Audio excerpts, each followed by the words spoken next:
And Marlene and Glenn's mother were pregnant at the same time. So when I'm born into this world, I already have nieces and nephews older than me, some of them almost old enough to be my parents. So when you look at this obituary and you see all these names coming at you, they're just keeping up a family tradition. So Glenn's father, Jeff, as I knew him, was Lois's second marriage. And it lasted for a while, at least long enough to get Glenn here. And then they divorced. And then later there was another marriage to Alvin King. So if I tell you you were a little confused reading the eulogy, so was I. So now that we get all of that genealogy kind of scattered out there, you know, it'd take 2 or 3 trees to hold us. It couldn't happen on one, you know. So our family was complicated. But the one thing I can tell you about our family, it was always family. We took care of one another. You know, there was no doubt. If you hit a rough place in the road, you had a place to go. You know? And when you got there, you had a roof over your head, you had food on the table, and in those days in Mississippi, you even had shoes on your feet. It was family. And I believe to this day that we still function as family, even though it is so difficult to pull us all together because we're so mobile here in this 2020. We get on an airplane and go anywhere. So that was to try to set the table to tell you. Glenn Edward Street was born December the 4th, 1954 in Prentiss, Mississippi to Lois Rollins Street and Jeff Street. He transitioned on January 23rd, 2020. Glenn leaves behind his loving wife, Stephanie, of 43 years and a host of family listed, both in the eulogy and in the obituary. He fully lived every day of his 65 years. Glenn served his country for the better part of his adult life, first in the Navy and then in the National Security Agency in various roles for 29 years. Truly an example of a life dedicated to family and country. And to tell you how life circles, our youngest son, Benjamin, was in the Army. He went through a special training in the Army, and he worked in the intelligence service. He got stationed at Fort Meade, and he worked at NSA. And guess who he ran into in the halls of NSA? Full circle. Full circle. We have other friends, because of where we live. Annie and I live just outside of Washington, D.C., that are NSA folk, knew of Glenn if they didn't know Glenn. So one of the reasons that I am so happy to be standing here and to talking about Glenn is because Glenn did in life. He did. It's not he has done, he did. He did life every day. And you laugh when you see the Jack Daniels over there and the cigar. This was Glenn. This was Glenn. When I talked to staff, I said, do I wear my clerical robe? She says, heavens no. So I said, do you want me to wear a suit? She says, heavens no. You can come in khakis and a golf shirt if you want to. That's why I wore my master's cap.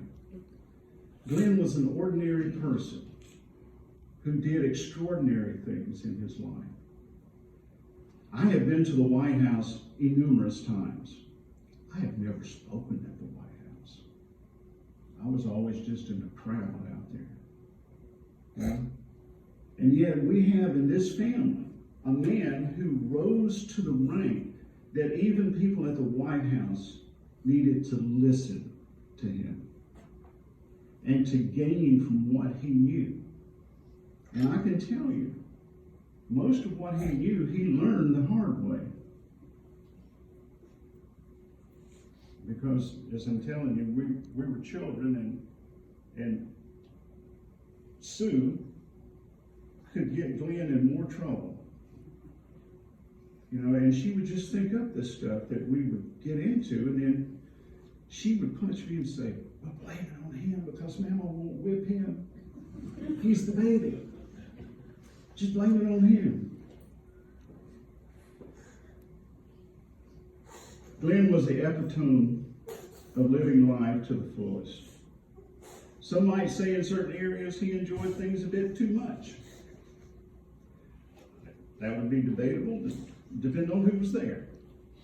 But I look at his ability to bring joy and fun to everyone around him as a gift from God. Glenn loved being outdoors, fishing, hunting, playing golf, or just hanging around with his friends. He was curious about life and sometimes a bit gullible in his younger years. I'm reminded of his relationship with his brother Ernest and all of his sisters, who either babied him or tricked him into doing something that would get him in trouble with Mama or his mom. One of his sisters, who shall remain nameless, convinced him that he could put, indeed, acorns up his nose. He soon learned that putting them in there was much easier than getting them out. It took a trip to the doctor to get them out. Of course, it was a life lesson in how to distinguish the truth from non-truth, especially coming from his own siblings. The pranks being part of growing up, he was the joy of the household. He was the baby of our household there on the farm in Prentice, Mississippi. Since his family moved around most of his formative years, it was no surprise he chose a career field that would show him the world. It is also no wonder that he and Stephanie would join together for their lifelong journey and make their story complete with each other. I regret that we never seemed to be geographically close until I got moved to D.C. And then it seemed that traffic would keep us apart. I talked to him and he said, "You live too far away." I said, "Glenn, I'm only 50 miles. He said, "Yeah, but the traffic." Because they lived up near Baltimore Washington Airport. Annie and I lived 20 minutes from the Pentagon inside the Beltway. Yes, there was traffic. I thank God for Glenn, and I am grateful for the times in our lives that we did get to share. Now, I'm going to do something that's in the Methodist tradition, and if you're not Methodist, I'm sorry. But we always give room in our memorial services for friends and family to stand up and say something if they want to. So this is that time. If you have something that you would like to say about Glenn Edwards Street, now's a good time. Anyone?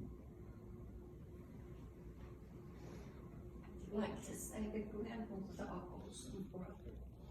He had awesome taste because we gave Stephanie and our baby. And we all love him. Anyone else? It's okay to talk about his bad habits. There's no secrets in this room. Yes, ma'am. He was my uncle. I'm Marlene's daughter, his sister. My first recollection or memory of Uncle Glenn, I was 7 years old. He taught me my first cuss word. He was a senior in high school working on his 1960-something truck, I was about 7, and he was cussing at the truck because he couldn't get it to do what he wanted it to do. And the next day, I was playing in the carport and with my cousins, and I repeated that word, and my grandmother came out, and I got a spanking, and he got a tongue chewing. I think it should have been the other way around. He should have got a spanking, and I should have got a tongue chewing. But I always admired him. I always thought he was so cool. And as the years went on, and he married Aunt Stephanie, and we met her for the first time, and their career started, he lived up north, or he lived in England, or they were traveling, we didn't get to visit as much. But I do remember when he would come home, we would get so excited. And once, my grandmother was having open heart surgery. They were in England, and we didn't know if he would get to come home for that or not. And there was a lot of red tape for him to get back over here. And we were all asleep in the ICU waiting room with other families who had, and it was late at night, maybe midnight or after. And he comes walking in the ICU room, and my grandmother was in bad shape. And when we saw him, all of us jumped to our feet and we just screamed with excitement that he was there for support of us. We didn't have a lot of men in our family, and he was always a strong person for us. But as the years went on, in 2014, my husband and I had just built a new home. We were having a family reunion. We weren't going to get to go, but he was coming to go with my mom and her sisters to this family reunion. You guys were there. And I private messaged him and said, "You need somewhere to stay." I didn't know Uncle Glenn, but I loved him. And I wanted to offer for him to stay at our home. And he came. And the man that I had always thought was so cool, and I had always admired for his career, came and stayed, and I got to know Uncle Glenn. And the Word of God talks about love being genuine. He was very loving, very genuine. He was a protector of his family. He always talked about how much, if he visited by himself, which he did a few times, how much he loved you too. You were his whole world. And I want you to know how much he loves you. He loved his whole family. We've developed a very close relationship. I'm thankful for that. I could cry today because he's gone, and I didn't have more time, but I'm so thankful that God gave us the time to develop the relationship that we did. Absolutely. Someone else got something they'd like to share with us? I'd like to say, I'm Marlene Glenn's sister, and I'd just like to say he was the best. He loved us. We came to visit a couple of years ago, and he and I were riding around on the golf cart, and he said, "Marlene, I want to say that even though we didn't get to be together a lot in our adult life because of his service," he said, "I want to say y'all never held that against me. You loved me anyway." And I said, "We wouldn't hold that against you. You were serving our country. You were our brother. And you had your family. But we always loved you, and you always loved us." And Melissa mentioned the time that he came to the hospital when Mom was having heart surgery. Well, that night when he walked in, it had been 7 years since we had seen him, because him and Stephanie spent so much time overseas. Well, when he walked in, we just jumped up and screamed, and it shocked him, and he just stopped, and he looked around, and he said, "They do this everywhere I go." He just kind of throwed it off. But just before he went in to have his heart surgery, he texted Glay and I, and he said, "I love you guys." And we loved him. He was very, very special to our family. And I just wanted to say how much we loved and appreciated our brother. Sweet. Anyone else? Is everybody confused now? Because, You're gonna throw a wrench in it. yeah. Glynn had, I guess, 4 families.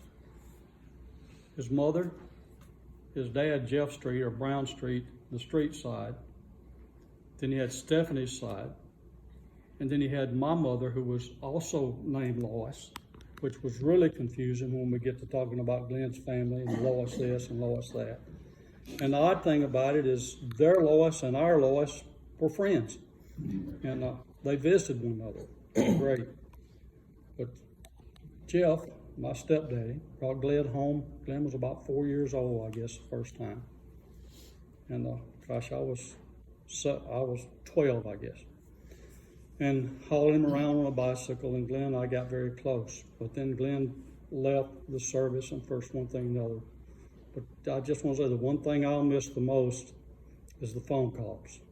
They may go a year and a half, but then the phone would ring. It'd either be Glenn call me or I'd call him, and we could take up right where we left off. We had a lot of fun together when he would come stay with his daddy, and I would come there.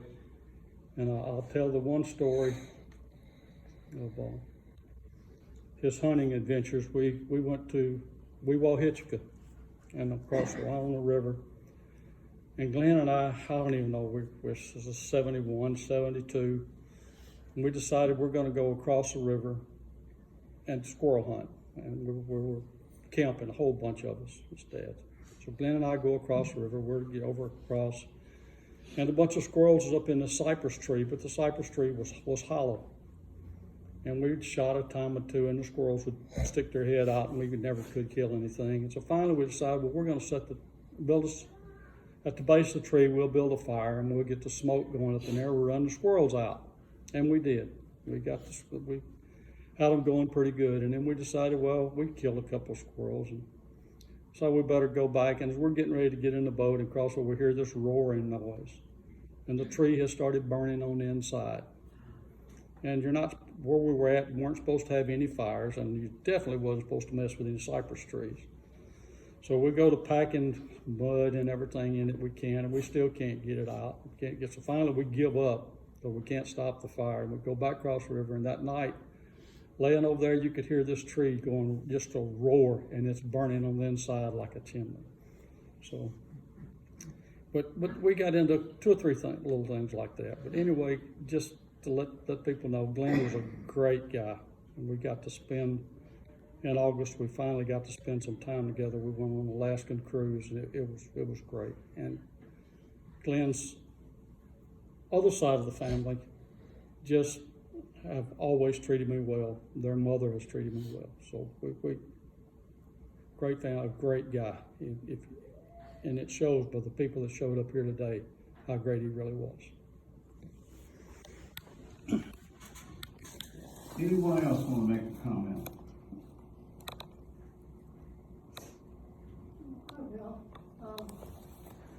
A lot of years ago, there was 3 young girls, Stephanie and Liz and I, and we were in high school in Italy.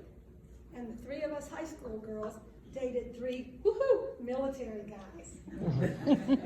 And it was Glenn and my husband Dave and Frank. And we used to skip school because they had their own apartment, but we won't there. And they used to make us go to school. But then the 3 of us married the 3 of them. And we are all still married, and we kept in contact for a lot of years, but then they moved, we moved, Christmas cards got returned, and we lost track of each other. But let me tell you that God works, and He always knows what's going on, because some wonderful people worked for a whole year to find, through Facebook, social media, whatever it took, to find all the people that worked in their military office.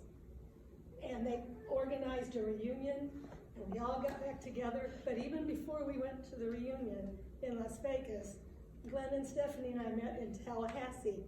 All these years we hadn't seen each other. We sat down in a restaurant like there was never 2 seconds in between there.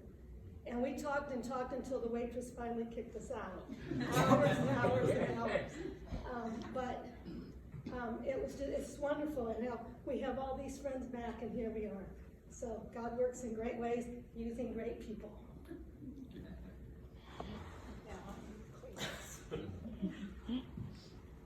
You know, we're having lunch here today, so we can talk as long as you want to.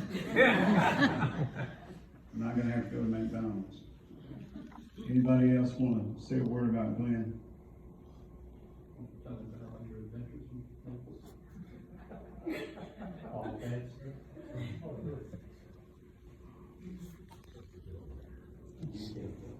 We're all out here. So, I met Glenn when I was 11 years old. He was dating my sister. And I covered so much for them. I really did. I learned so much from Glenn on how to be devious. And then, you know, as life goes on, and I got married and moved to Washington State, and I had 3 children of my own. And they came back from England, and we came back to Maryland. And I just remember watching him with my children. And I thought, he'd never met my husband before. He had never met my kids. But you would have thought that they had known each other from birth. And he left my girls. Love you more, Libby. And then my youngest had this big thing about love you more. And he was just so much fun. And I just remember seeing the girls with him and how much fun he was with them, and thinking, I remember having that fun with him when I was that age. Because he taught me a lot. And he's just the most loving guy. He was so great. Just don't take fingernail clippers around him. You know, the overwhelming truth that seems to have gone through all of the comments is that love is the key. You know, love comes in many different forms. It comes in family form, it comes in parental form, yeah, and it comes in friends. I can attest to having moved away from family way over 30 years ago, that friends are God's gift to us.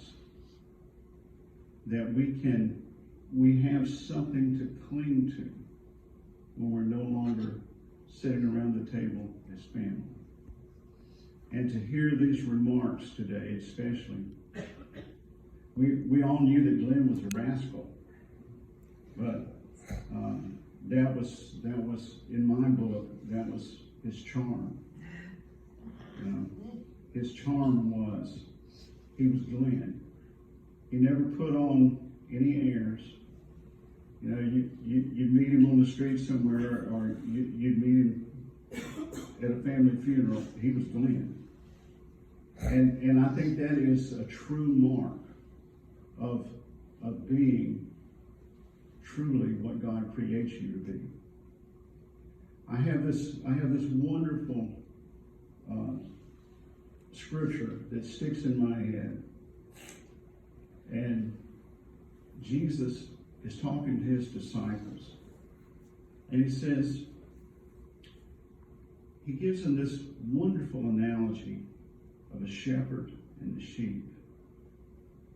And you know, we've all heard that. We've heard sermons, probably 1,000 of them, around that theme of the shepherd and the sheep. But there's a piece of that story that rarely gets lifted up. He looks at his disciples and he says, I have other sheep in other pastures that you do not know. And to me, that's always spoken to me to say, I don't judge. That's not my job. You know?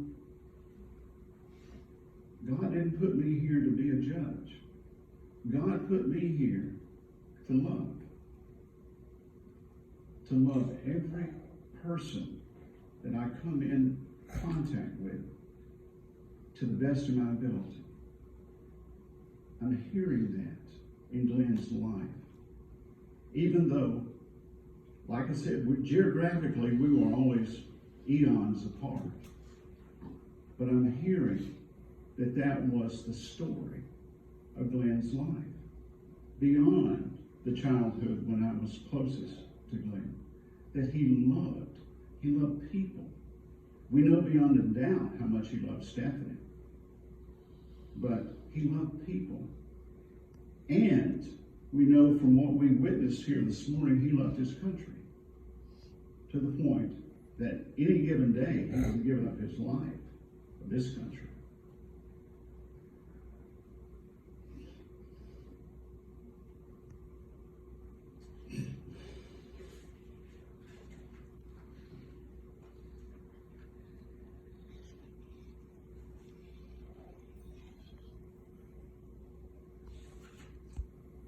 We need more of that. We need more of that. Where people are more important than politics, and being a part of this great country is more important than anything else in our daily lives. And I believe when we get our heart right with God, whatever denomination, whatever faith group you follow, when we get our hearts right with God, then we're in a posture to do, obviously, what Glenn did his entire life. Anyone judge him, please don't do it in front of me. I beg all of us to consider, regardless of what age we are, what are we going to leave behind? What will be the words that are said? What will your family and friends stand up and say? You know, the one thing that we can learn and we can take home with us from the life of Glenn Edward Strait is love and a passion for life.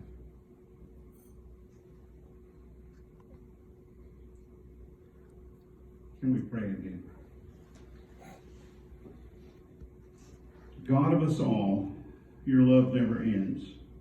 When all else fails, you still are God. We pray to you for one another in our need and for all, anywhere, who mourn with us this day. To those who doubt, give light. To those that are weak, strength. To all who have sinned, mercy. To all who sorrow, your peace. Keep true in us the love with which we hold one another. In all our ways we trust you. And so with your church on earth and in heaven, we offer honor and glory, now and forever. Amen. Now there won't be a committal service today.